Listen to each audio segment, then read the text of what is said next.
د افغانستان په ولایتونو کې د پاسپورت ویشلو بهیر پیلېږي. قدرمن لیدونکو په سلامونو مو هرکلی کوم.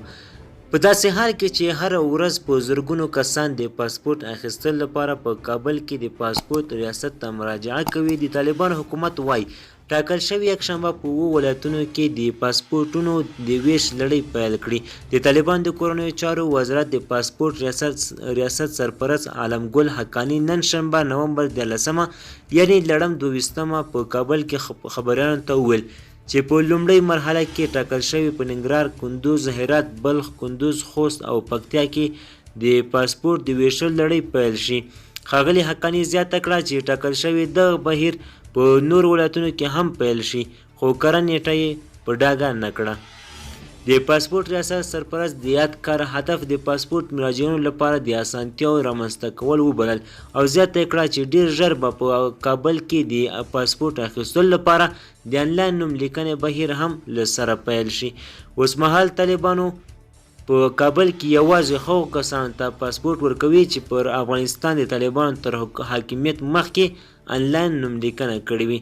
طالبان همدارنګه نور ناروغانو ته پاسپورت ورکوي چې په افغانستان کې درملنه نه کیږي او درملنې لپاره باید بهر ته انتقال شي.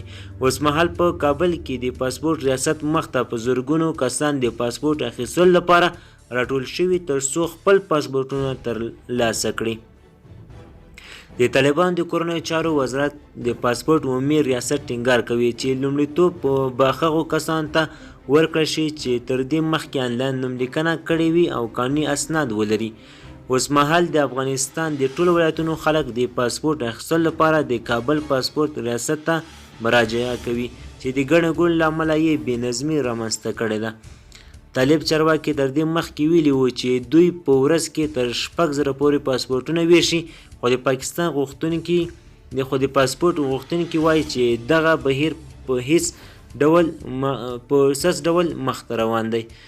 خو تر دې مخکې یو شمېر کسان د امریکا غږ له مرکزي دفتر سره خبرو کې ویلي وو په پاسپورت ریاست کې ځینې کسان د رشوت په بدل کې پاسپورټونه جوړوي، خو طالبانو وروسته اعلان وکړ چې په دغه ریاست کې 40 تنه کمیشنکاران نیولي دي. دوستانو زموږ خبر تر همدې ځای و. د لا زیات معلومات لپاره زموږ چینل سره سبسکرایب کړئ. مننه.